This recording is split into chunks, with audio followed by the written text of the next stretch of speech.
sama. Sertu. Okey.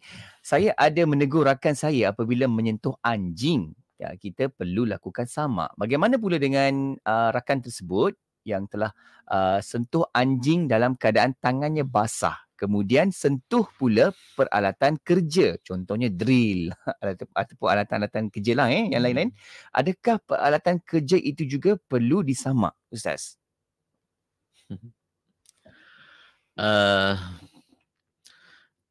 Asalnya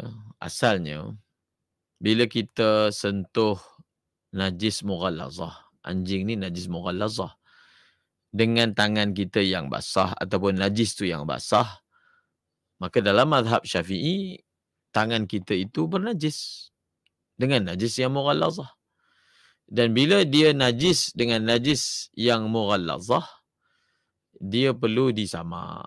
Dia perlu disamak.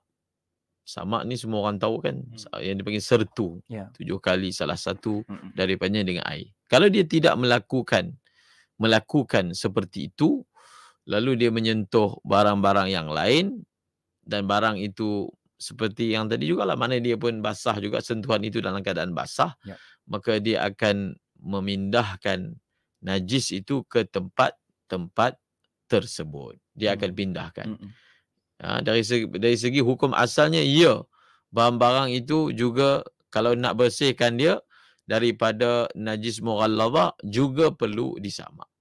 Tetapi kalaulah menyamaknya itu boleh merosakkan barang tersebut, maka kita boleh bertaklid dengan mazhab yang mengatakan bahawasanya samak itu memadai dengan air sahaja, tidak perlu bersamanya selain daripada air. Ataupun kalau ia adalah sesuatu yang, contohnya kita bekerja dengan orang bukan Islam. Orang Islam lebih lah, dia makan benda-benda yang najis mughallazah. Dalam masa yang sama, dia sudah tentulah tidak samak.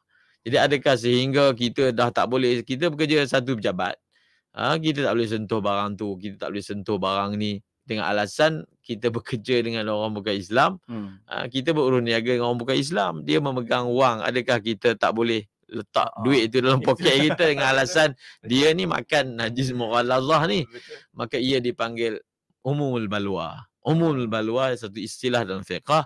Kalaulah ia adalah satu yang merata-rata, dia adalah satu yang umum, dia adalah satu yang merebak secara merata-rata dan sukar kalau kita nak elak daripadanya, maka pada ketika itu ia adalah yang disebut sebagai najis yang dimaafkan insya-Allah taala. Masya-Allah Ustaz. Ustaz banyak